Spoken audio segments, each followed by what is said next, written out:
Good afternoon, everybody. Dear students, ఈ రోజు మీ class agricultural finance అంటే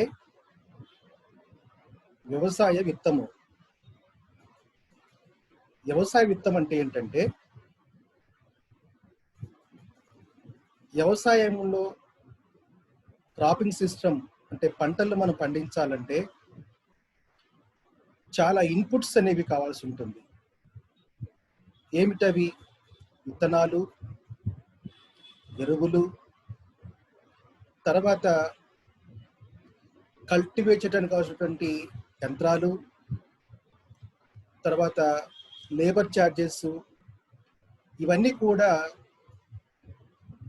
పంట కంటే ముందు రైతులు ఇదంతా కూడా వాళ్ళు ఇన్వెస్ట్ చేయాల్సి ఉంటుంది.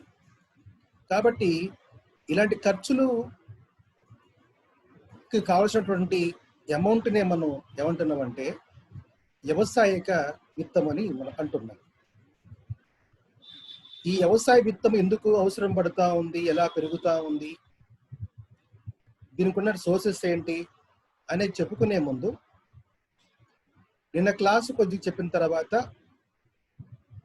ఈ క్లాసులోకి నేను వస్తాను. నిన్న క్లాసులో మనం ఏం చెప్పుకున్నామంటే భారతదేశంలో 1960-61లో గ్రీన్ రివల్యూషన్ అమలైన తర్వాత అది 3 రకాల వ్యవసాయ రంగంలో 3 రకాల మార్పులను తీసుకొచ్చింది. ఏమిటా మార్పులు అంటే సేద్యానికి యంత్రాలు వాడటము, నీటి సౌకర్యం కోసం ఎలక్ట్రానిక్ పంప్ సెట్స్ వాడటము, నూతన విత్తనాలను వాడటము, దాంతో పాటుగా క్రిమిసంహారక మందులు, తర్వాత ఎరువులు, ఇవన్నీ కూడా గ్రీన్ రివల్యూషన్ వల్ల ఇలాంటి యొక్క ఇన్పుట్స్ యొక్క అవసరం అనేది పెరిగింది. ఈ ఇన్పుట్స్ని ఉపయోగించాలంటే రైతులు వారికి ఫైనాన్స్ అనేది, విత్తం అనేది చాలా అవసరం పడుతుంది. గతంలో సాంప్రదాయ వ్యవసాయం ఉన్నప్పుడు రైతులు ప్రధానంగా వర్షాధారం మీదనే ఆధారపడి పంటలు పండించేవారు. తర్వాత వారికి ఉన్నటువంటి అందుబాటులో ఉన్నటువంటి సాధనాలు అంటే పశువుల ద్వారా కట్టెలతో సేద్యం చేయటం, తమ సొంత శ్రమని ఉపయోగించి పనిచేయటము, ఇవాళ ఆధునిక ఎరువులకి బదులుగా వారి లోకల్గా ఏది లభ్యమవుతుందో పశువుల యొక్క ఎరువుని పంటలకు వాడేవారు. అప్పుడు ఆ కాలంలో ఈ రకమైన పద్ధతి వల్ల పంటలు పండించడానికి, వ్యవసాయానికి ఎక్కువగా ఫైనాన్స్ అనేది అవసరము ఏర్పడేది కాదు.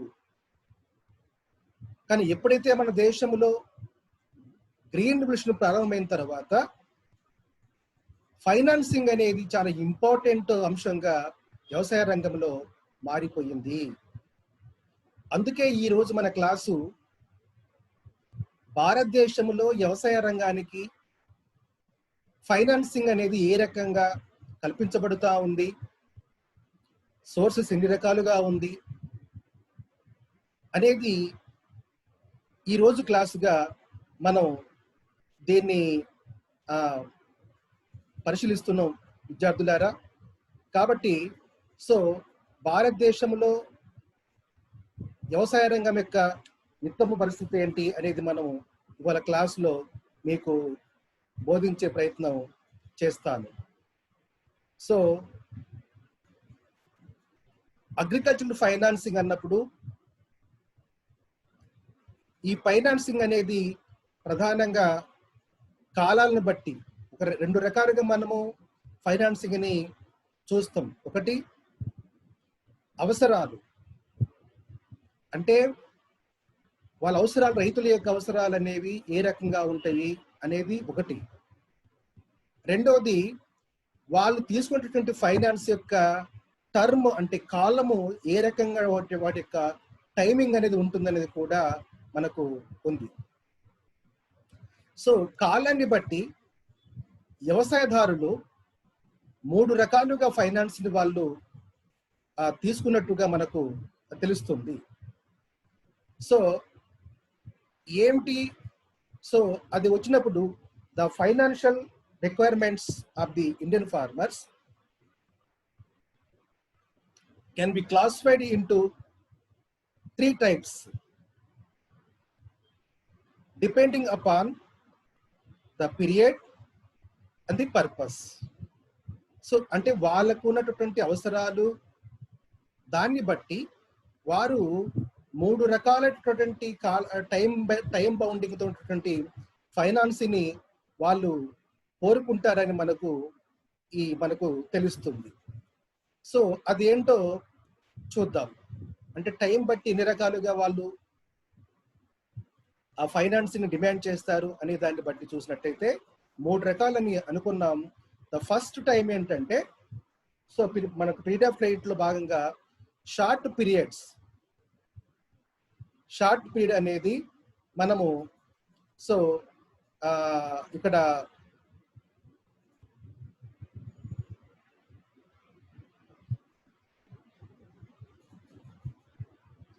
షార్ట్ పీరియడ్ అంటే ఏంటంటే, farmers need funds for short period less than 15 months for the purpose of cultivation or for betting. అంటే షార్ట్ పీరియడ్ అంటే 15 months లోపు ఉన్నటువంటి కాలాన్ని ఇక్కడ మనము షార్ట్ పీరియడ్ గా ఇక్కడ చెప్తున్నాం. సో అంటే ఏంటి అంటే జస్ట్ 1 year టైం అన్నమాట. ఈ 1 year టైం కాలాన్ని మనం ఇక్కడ షార్ట్ పీరియడ్ గా పరిగణలోకి తీసుకుంటున్నాం. ఎందుకు షార్ట్ పీరియడ్ అంటే, వాళ్ళ వ్యవసాయ అవసరాలు ఏవైతే ఉంటున్నాయో, అంటే కల్టివేట్ చేయడానికి ఏవైతే అవసరాలు ఉంటాయో ఆ అవసరాల కోసం ఈ తీసుకునేటటువంటి ఈ ఫైనాన్స్ ని మనం షార్ట్ పీరియడ్ గా భావిస్తున్నాం. అంటే 1 year 15 months అంటే మీన్స్ 1 year గా మనము ఇక్కడ ఈ షార్ట్ పీరియడ్ ని మనం కన్సిడర్ చేస్తున్నాం. దేనికోసం తీసుకుంటారు అంటే, ఇక్కడ for example they want to buy seeds, fertilisers, fodder for cattle etcetera. అంటే రైతులకు ఎలాంటి అవసరాలు ఉంటాయి, ఏ అవసరాల కోసం వాళ్ళు డబ్బుని డిమాండ్ చేస్తారు అంటానికి మనం ఇక్కడ ప్రధానంగా సో ఫెర్టిలైజర్స్ చెప్పాను. నవేడేస్ వ్యవసాయానికి పంటలు పండించాలంటే వితౌట్ ఫెర్టిలైజర్స్ పంటలు మనం క్రాపింగ్ సిస్టమ్ అనే దాన్ని ఊహించే అవకాశము లేదు. కాబట్టి మనం పంట పండిస్తున్నాము, పంట స్టార్ట్ చేసామంటే తప్పనిసరిగా ఎరువులు వాడటం అనేది ఒక కంపల్సరీ అంశంగా ఇవాళ వ్యవసాయ రంగంలో మారిపోయింది. ఒకటి. రెండోది, రైతులు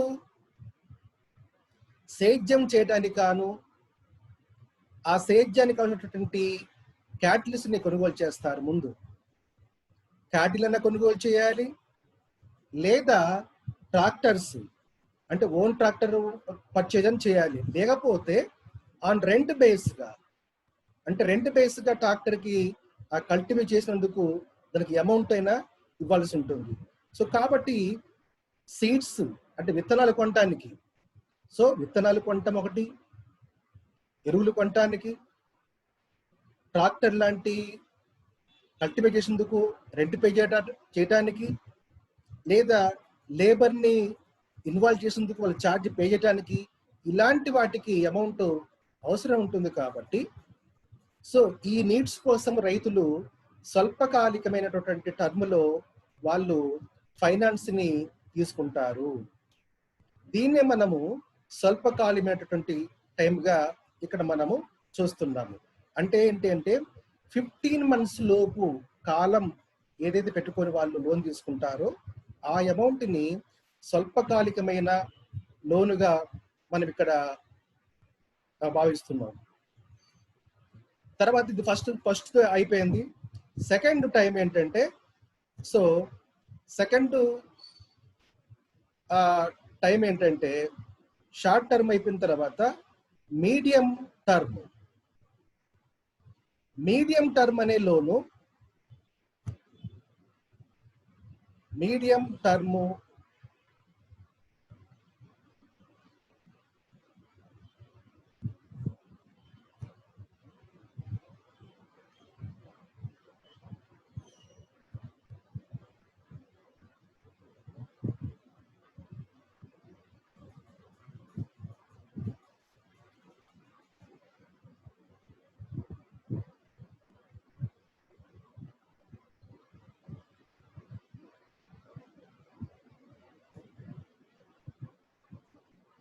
సో మీడియం టర్మ్ లోన్ అంటే సో 1 year నుంచి కనీసం 5 years ఆ టైం వరకు సో మీడియం టర్మ్ లోన్ అని రైతులు ఈ రకమైన లోన్ని తీసుకుంటారు.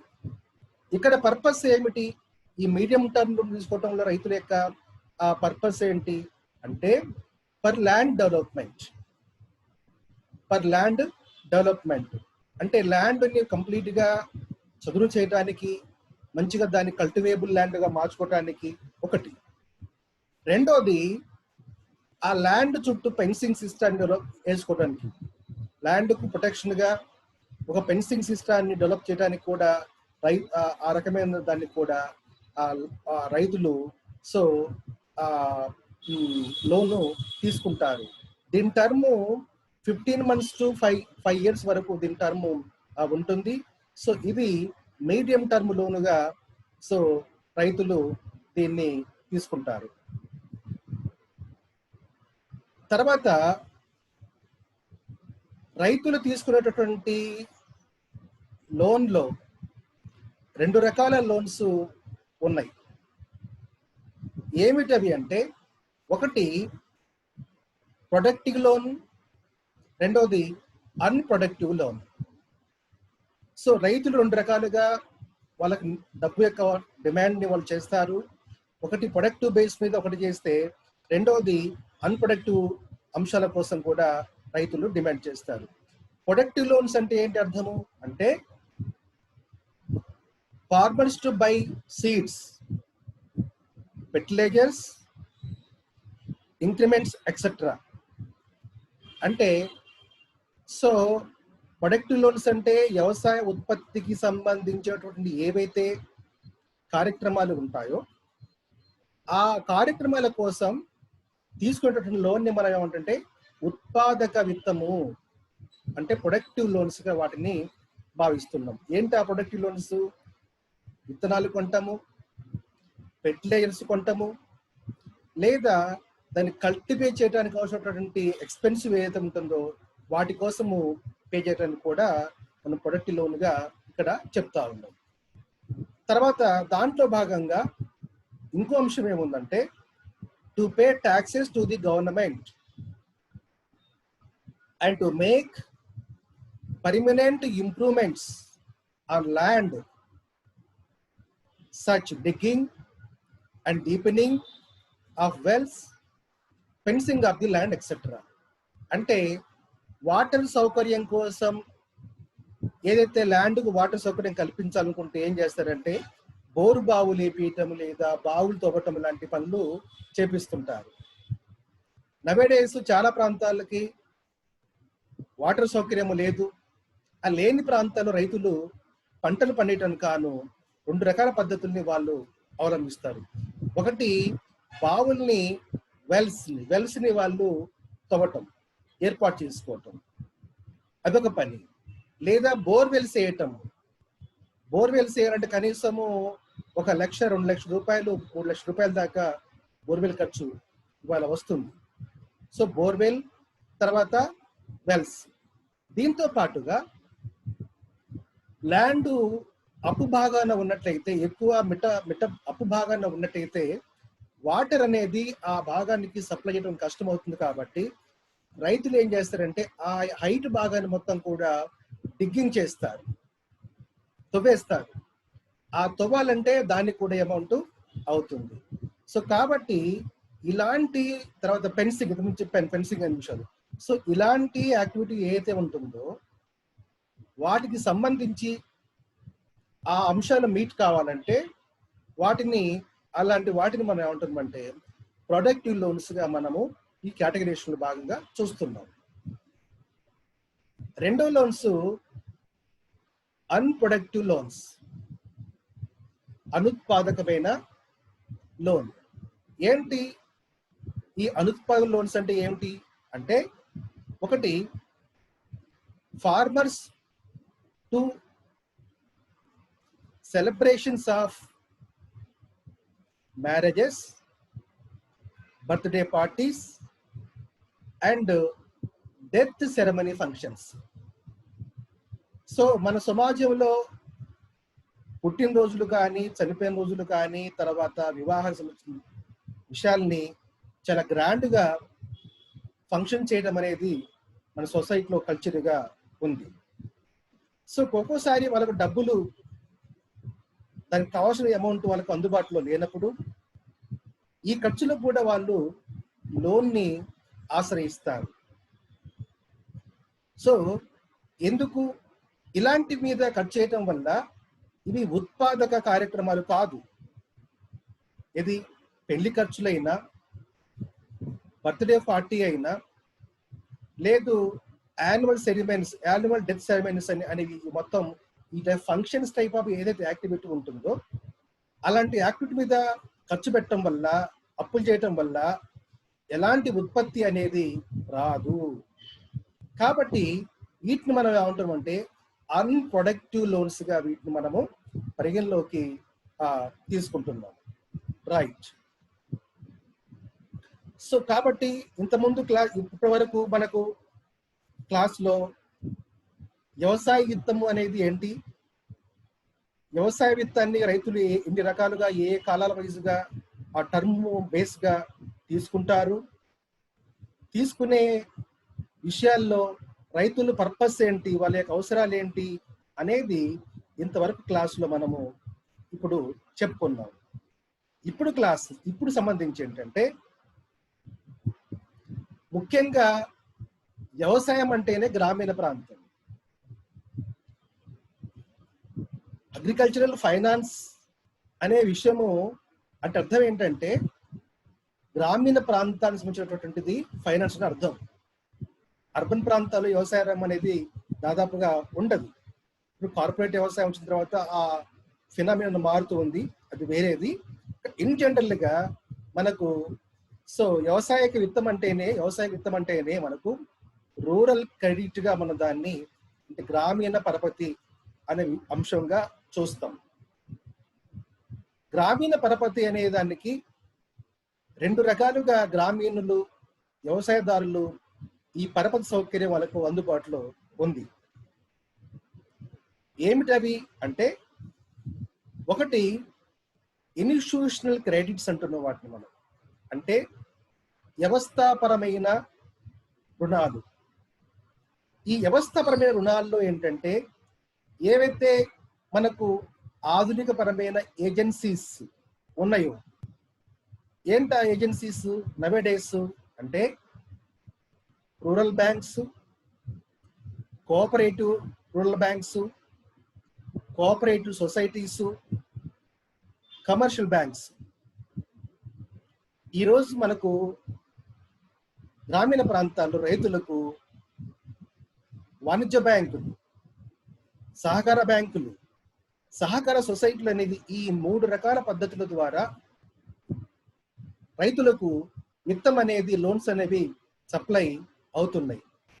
సో మనకు తెలుసు ఇక్కడ గ్రామీణ ప్రాంతాల్లో సొసైటీస్ ప్రధానంగా ప్రతి మేజర్ గ్రామ పంచాయతీకి ఒక సొసైటీ ఉంటుంది. ఆ సొసైటీ ద్వారా వాళ్ళ రైతులకు కావాల్సినటువంటి ఫైనాన్స్ ఆ సొసైటీ సప్లై చేస్తుంది. అవి కాకుండా ఆర్ఆర్బి గ్రామీణ బ్యాంకులు కూడా మన దేశంలో ఏర్పాటైనాయి.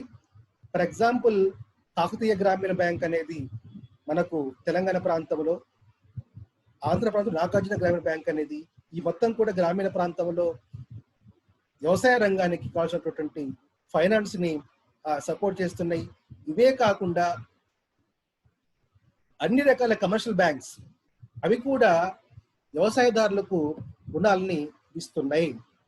మనం ఇలాంటి వాటన్నిటిని కలిపి సో ఇన్స్టిట్యూషనల్ క్రెడిట్స్ గా మనం ఇక్కడ చెప్పుకుంటున్నాం. ఓకే, రెండో రకమైన క్రెడిట్ సిస్టమ్ ఏంటంటే నాన్ ఇన్స్టిట్యూషనల్స్, అంటే వ్యవస్థాపరము కాని సంస్థలు. సో ఏంటి ఈ వ్యవస్థాపరము కాని సంస్థలు అంటే ఏమేమిటి అన్నప్పుడు వీటిని మనము ప్రైవేట్ సోర్సెస్ గా భావిస్తున్నాం. ఇంతకుముందు చెప్పినవేమో కమర్షియల్ బ్యాంక్స్ అయినా, రూరల్ బ్యాంక్స్ అయినా, కోఆపరేటివ్ బ్యాంక్స్ అయినా, సొసైటీస్ అయినా, ఈ మొత్తం కూడా అండర్ గవర్నమెంట్ కింద ఇవి పనిచేస్తూ ఉంటాయి. కానీ ఈ నాన్ ఇన్స్టిట్యూషనల్ క్రెడిట్ లో ఇవన్నీ కూడా ప్రైవేట్ సిస్టమ్స్ ద్వారా ఇవి పనిచేస్తున్నాయి. ఇందులో ఏమేమి ఉన్నాయంటే including money lenders are traders, ఈ ఒకరు. తర్వాత కమిషన్ ఏజెంట్స్, తర్వాత రిలేటివ్స్ అంటే బంధువులు కావచ్చు, స్నేహితులు కావచ్చు. సో లాస్ట్ వన్ ఎవరంటే ల్యాండ్ లార్డ్స్ ఆర్ బిగ్ పిజాంట్స్. గ్రామీణ ప్రాంతాల్లో ఈ నాన్ ఇన్స్టిట్యూషనల్ క్రెడిట్ సిస్టంలో భాగంగా మనకు వడ్డీ వ్యాపారులు, వారిని మనం మనీ లెండర్స్ అంటున్నాము.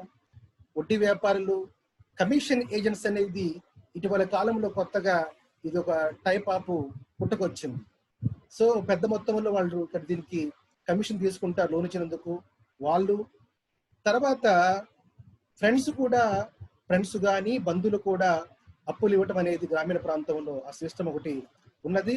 Last one landlords are big peasants అనే వాళ్ళు కూడా మనకు గ్రామీణ ప్రాంతంలో ఈ లోన్ ని సో ఇస్తున్నటువంటి గ్రూప్ గా మనకు ఉంది. ఓకే, మనీ లెండర్స్ అనే వాళ్ళ గురించి మనము చూద్దాం. ఇంతకుముందు చెప్పుకున్నాం ఈ మనీ లెండర్స్ 3 రకాలుగా మన గ్రామీణ ప్రాంతాల్లో ఒకరు ఇస్తున్నారని చెప్పి అనుకున్నాం మనము. There are 2 types of money lenders in rural areas. 1 rich farmers and landlords. 2 professional money lenders. అంటే 2 రకాలుగా గ్రామీణ ప్రాంతంలో ఈ మనీ లెండర్ సిస్టమ్ అనేది కొనసాగుతూ ఉందని ఇక్కడ. ఒకరు ల్యాండ్ లార్డ్స్ లేదా రిచ్ ఫార్మర్స్ ఒకరైతే, రెండో వాళ్ళు ప్రొఫెషనల్ మనీ లెండర్స్ అంటే వడ్డీ వ్యాపారులు. సో రైతులు ఎట్లా ఇస్తారు అప్పులు? పెద్ద రైతులు లేదా ల్యాండ్ లార్డ్స్ అంటే ఎవరికైతే తమ భూమి కౌలుకి ఇస్తారో ఆ కౌలుకి ఇచ్చినటువంటి వ్యక్తికి ఫైనాన్స్ లేకపోయినట్లయితే వీళ్ళు ఆ ఫైనాన్స్ ని సపోర్ట్ చేసి పంట వచ్చిన తర్వాత వడ్డీతో సహా తమ ఇచ్చినటువంటి basic amount plus interest amount కలిపి ఆ పంటలో వాళ్ళ ఆ భాగాన్ని తీసుకుంటారు. ఇది బిగ్ పిజాంట్స్ అండ్ ల్యాండ్ లార్డ్స్ ఉన్నటువంటి ఫైనాన్స్ మెథడ్. ప్రొఫెషనల్స్ అంటే వడ్డీ వ్యాపారం. ప్రధానంగా మనకు ట్రెడిషనల్ వడ్డీ వ్యాపారులు అంటే మనకు సో కోమట్లు లేదా వైశ్యాస్. ఇలా పని ప్రధానంగా డబ్బులు ఇంట్రెస్ట్ బేస్ గా వీళ్ళు ఇస్తుంటారు. ప్రధానంగా వ్యవసాయాన్ని కూడా వీళ్ళు ప్రధానంగా వీళ్ళు ఈ రకమైన లోన్స్ అనేవి ఇచ్చేటటువంటి ఒక బై ప్రొఫెషనల్ గానే వీళ్ళు చాలా అనుభవం ఉంటుంది ఈ విషయాల్లో, వీళ్ళు లోన్స్ ఇస్తుంటారు. సో ఇక్కడ ప్రాబ్లం ఏంటంటే ఒక క్వశ్చన్ మనం ఇక్కడ రేజ్ అవుతుంది. ఏంటి ఆ క్వశ్చన్ అంటే why the farmers taking the loans from money lenders? అంటే ఏంటి అర్థం ఇక్కడ? రైతులు ఎందుకని ఈ వడ్డీ వ్యాపారం నుండి లోన్స్ తీసుకుంటారు అనేది ఒక ప్రశ్న. ఎందుకు ఈ ప్రశ్న వేస్తున్నాం అంటే ఇంతకుముందు చెప్పుకున్నాం మనం ఏమని, గవర్నమెంట్ పరంగా కొన్ని ఇన్స్టిట్యూషన్ పరమైన వ్యవస్థలు ఉన్నాయి. కమర్షియల్ బ్యాంక్స్ కావచ్చు, తర్వాత cooperative banks, rural banks, societies, ఇవన్నీ కాకుండా ప్రజలు ఎందుకు ఈ మనీ లెండర్ని ఆశ్రయిస్తారు అనేది ఒక ఇంపార్టెంట్ క్వశ్చన్గా ఇక్కడ మన ముందుకు వస్తుంది. దానికి రీజన్స్ ఏంటో 1, 2, 3, 4 అనేటువంటి 3-4 కారణాలు ఉన్నాయి. ఫస్ట్ కారణం ఏంటంటే money lenders freely supplies credit for productive and non-productive purposes. అంటే ఈ మనీ లెండర్స్ ఉత్పాదక అవసరాలకి లోన్లు ఇస్తారు, అనుత్పాదక అవసరాలకు కూడా లోన్లు ఇస్తారు. తర్వాత ఏం చేస్తారు, and also for short term and long term requirement of the farmers. రైతులకు కావాల్సినటువంటి స్వల్పకాలికమైనటువంటి విషయాలు కానీ, లేదు లాంగ్ టర్మ్ అంటే దీర్ఘకాలికంగా ఉండే టైం బేస్గా ఉండే అప్పులకు కానీ ఈ మనీ లెండర్స్ అనే వాళ్ళు డబ్బుని వాళ్ళు సప్లై చేస్తారు. అదొక రీజన్. రెండో కారణము, గవర్నమెంట్ బ్యాంక్స్ ప్రధానంగా అన్ప్రొడక్టివ్ యాక్టివిటీకి గవర్నమెంట్ సంస్థలు లోన్లు ఇవ్వవు, ఓన్లీ ప్రొడక్టివ్ బేస్కే లోన్లు ఇస్తాయి. కానీ అన్ప్రొడక్టివ్ వాటికి కూడా ఈ మనీ లెండర్స్ అనే వాళ్ళు లోన్లు ఇస్తారు. అదొక రీజన్. గవర్నమెంట్ ఇన్స్టిట్యూషన్స్ లోన్లు ఇవ్వాలంటే గ్యారంటీస్ అడుగుతాయి.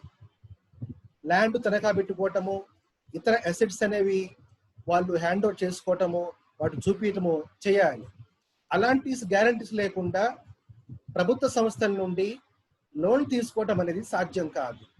కానీ అదే మనీ లెండర్స్కి అయితే ఇలాంటివి చూడకుండా వాళ్ళకి తెలుసు కాబట్టి, వాడి పొజిషన్ ఏంటి, వాడి శిక్ష సామర్థ్యాలు వాడికి తెలిసి ఉంటుంది కాబట్టి ఆ భరోసా మీద మనీ లెండర్స్ అనే వాళ్ళు లోన్లు ఇచ్చే అవకాశం ఉంది. ఇది ఫస్ట్ పాయింట్.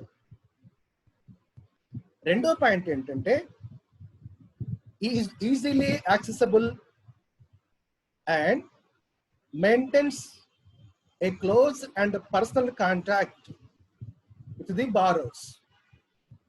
లోకల్గా ఉండేటువంటి ఈ మనీ లెండర్స్ ఎవరైతే ఉంటారో అప్పులు ఇచ్చే వారికి నిరంతరము వాళ్ళ టచ్లో ఉంటారు. అంటే ఒక సేమ్ ప్రాంతంలో, ఒకే ప్రాంతంలో, ఒకే విలేజ్లో ఉండేటటువంటి ఆ మనీ లెండర్స్ లేదా బారోస్ వీళ్ళకు ఎప్పటి నుంచో పరిచయాలు, సంబంధాలు, రకరకాల సంబంధాలు, వాళ్ళకు ఆ రకమైన రిలేషన్స్ ఉంటాయి. కాబట్టి అక్కడ ఈజీ అన్నమాట, లోన్ పొందటానికైనా ఇవ్వటానికైనా ఇలాంటి రిలేషన్స్ ఉండటం అనేది చాలా ఈజీగా వాళ్ళకు ఈ పద్ధతి, ఈ రకమైన లోన్స్ అనేవి లభిస్తాయనేది రెండవ కారణం. మూడవ కారణము ఏంటంటే is methods of business are simple. Government లో లోన్ తీసుకోవాలంటే దానికి చాలా రకమైనటువంటి తతంగాలు ఉంటాయి, మెథడ్స్ ఉంటాయి. కానీ అదే లోకల్గా లోన్ తీసుకోవాలంటే సింపుల్గా ఒక ప్రామిసర్ నోటుతో రాసుకుంటే సరిపోతుంది. అందుబాటులో ఎవరో ఒకరు సాక్షులుగా వస్తారు, సాక్షులు సైన్ చేస్తారు. చాలా ఈజీ ప్రాసెసింగ్ అనేది చాలా ఈజీగా ఉంటుంది. అదే గవర్నమెంట్లో అయితే లోనింగ్ తీసుకోవడం అనే ప్రాసెస్ అనేది చాలా డిఫికల్టీగా ఉంటుంది. కాబట్టి అట్లా కూడా వాడు ఇస్తాడు లోకల్గా ఉన్నటువంటి మనీ లెండర్స్. ఒక్కోసారి ప్రామిసర్ నోట్ లేకుండా కూడా నోటి మాటల ద్వారా కూడా వాళ్ళ ఈ యొక్క ఒప్పందాలు కూడా అవుతుంటాయి. ఇలాంటి సిస్టమ్ గవర్నమెంట్లో సాధ్యం కాదు. కాబట్టి ఈజీ మెథడ్స్ వల్ల రైతులు ఈ మనీ లెండర్స్ నుండి రుణాలు పొందడం అనేది కూడా జరగటానికి ఎక్కువగా అవకాశం కలుగుతుంది. లాస్ట్ వన్ పాయింట్ ఏంటంటే దీంట్లో ఈ also has local knowledge and experience elastic. అంటే ఒకే ప్రాంతంలో ఈ బారో అంటే అప్పులు తీసుకునేవాడు, వడ్డీకి ఇచ్చేవాడు ఒకే ప్రాంతంలో ఒకే ఏరియాలో ఉంటారు కాబట్టి ఎప్పటి నుండో వాళ్ళ యొక్క పొజిషన్ ఏంటి, వాళ్ళకున్న ఫైనాన్షియల్ ప్రాబ్లమ్స్ ఏంటి, అవసరాలు ఏంటి, ఎబిలిటీస్ ఏంటి అనే విషయాలు వాళ్ళకు అవగాహన ఉంటుంది. ఆ అవగాహన ఉండటం వల్ల వాడికి వీరికి లోన్ ఇవ్వాలా లేదా, ఇస్తే నాకు రీపే అవుతుందా లేదా అనేది వాడు అంచనా వేసుకోగలుగుతాడు. ఎవరికైతే రీపే అవకాశం ఉంటుందో లోన్ వాడికే ఇస్తాడు. ఇది కూడా లోకల్ వాడని చెప్పేసి ఎవరి పడితే వారికి లోన్ అనేది ఇవ్వరు. కాబట్టి సో ఇక్కడ మనీ లెండర్కు ఇలాంటి యాక్సెస్ అనేది సో ఉంటుంది. ఇది కాబట్టి ఈ కారణాల దృష్ట్యా రైతులు మనీ లెండర్స్ మీద ఎక్కువగా డిపెండ్ కావటం అనేది జరుగుతుంది. ఇది మనం గమనంలో పెట్టుకోవాలి. సో ఈ కండిషన్లో మన దేశంలో ఈ రకమైన సిస్టమ్స్ లో అంటే వ్యవసాయ విత్తం కోసం లేదా ఇతర అవసరాల కోసం ఏ వ్యవస్థల మీద రైతులు ఎట్లా ఆధారపడుతున్నారు, ఆ కండిషన్ అనేది ఎలా మారుతూ వస్తుంది అనే దాన్ని కూడా ఇప్పుడు మనము పరిశీలన చేద్దాం. ఇక్కడ ఇన్ ఇండియా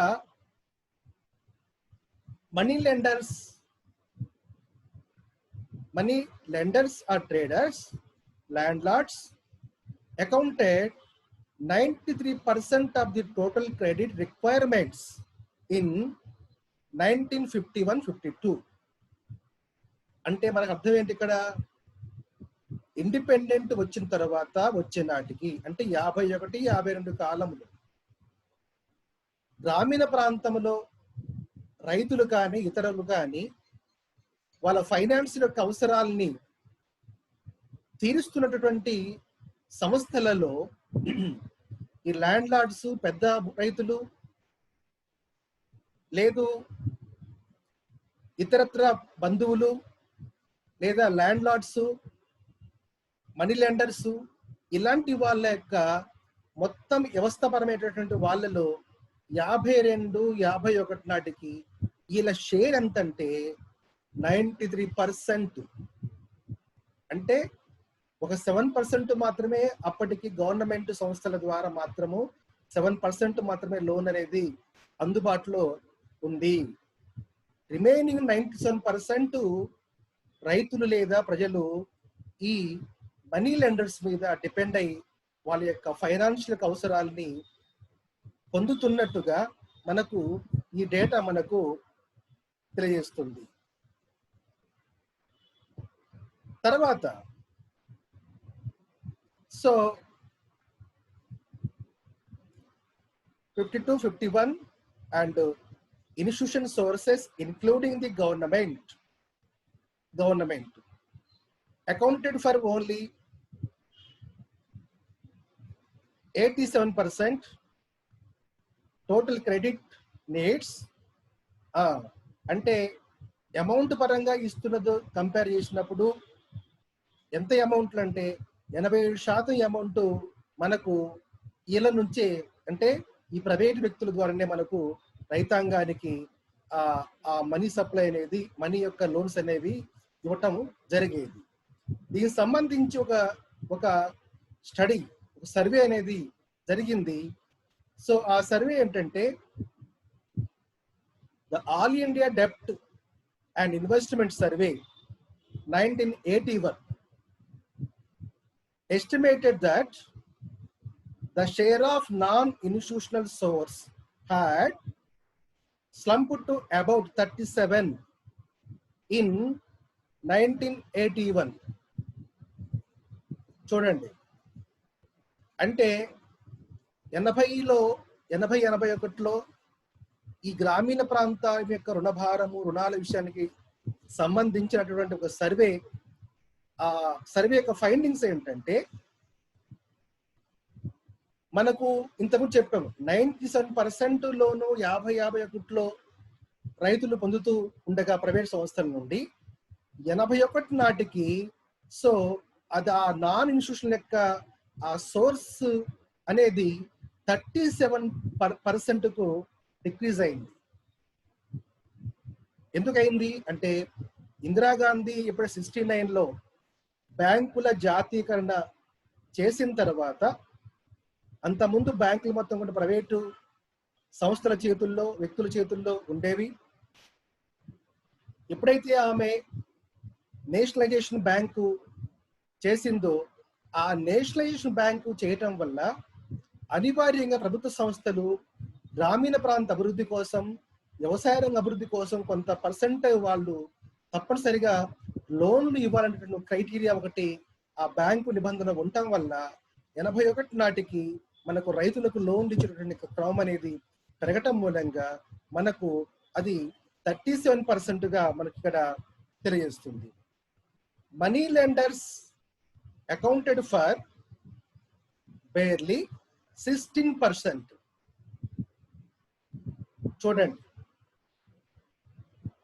అంటే సో ఈ 16%కు అంటే 97లో 93% ఉన్నటువంటి ఈ మనీ లెండర్ యొక్క ఆ ప్రపోర్షన్ అనేది 16%కు వాళ్ళ ప్రపోర్షన్ అనేది ఇక్కడ తగ్గింది.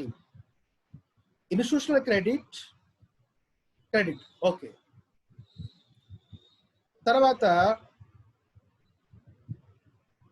ఈ తర్వాత జంప్డ్ కోఆపరేటివ్స్ ఎంత అంటే కోఆపరేటివ్ సొసైటీ కానీ, రూరల్ బ్యాంక్స్ కానీ, కమర్షియల్ బ్యాంక్స్ కానీ వాటి యొక్క కాంట్రిబ్యూషన్ తర్వాత కాలంలో ఈ లోన్ల విషయంలో పెరిగింది. సో ఎంత పెరిగిందంటే, so cooperative comparative contribution 30% and commercial banks about 20%. అంటే వాణిజ్య బ్యాంకులే ఈ మొత్తం లోన్లో వాణిజ్య బ్యాంకుల యొక్క పర్సెంట్ ఎంత అంటే 29%. సో ఈ పిక్చర్లో మనకు ఈ స్టడీ పరంగా మనకు అర్థమవుతుంది ఏమిటంటే 69 తర్వాత బ్యాంకులు జాతీకరణ చేపట్టిన తర్వాత గ్రామీణ ప్రాంత అభివృద్ధికి లేదా వ్యవసాయ రంగ అభివృద్ధికి లోన్లు వ్యవస్థలు, ప్రభుత్వ సంస్థలు లోన్లు ఇవ్వటం అనేటువంటి ప్రక్రియ పెరిగింది.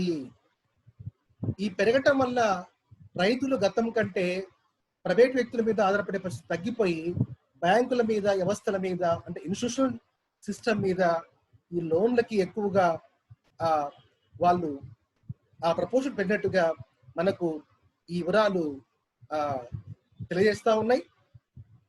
సో మనము వ్యవసాయ విత్తము అనే చాప్టర్లో ప్రారంభమై, వ్యవసాయ విత్తం అంటే ఏమిటి, వ్యవసాయ విత్తాన్ని రైతులు ఏ కాలాల వైజ్గా తీసుకుంటారు, వ్యవసాయ విత్తం అనేది ఇన్స్టిట్యూషనల్గా, నాన్ ఇన్స్టిట్యూషనల్గా ఎన్ని రకాలుగా ఉంటుంది, ఇన్స్టిట్యూషనలైజేషన్ అంటే ఏవే సంస్థలు వస్తాయి, నాన్ ఇన్స్టిట్యూషనల్లో ఏ సంస్థలు వస్తాయి, సో వాళ్ళ అవసరాలు ఏ రకంగా ఉంటాయి అనే క్లాస్ని ఈరోజు మీకు ఈ క్లాస్ని ఇంతవరకు బోధించాను.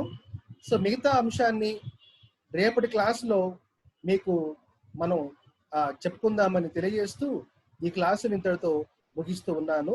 విద్యార్థులారా, thank you one and all.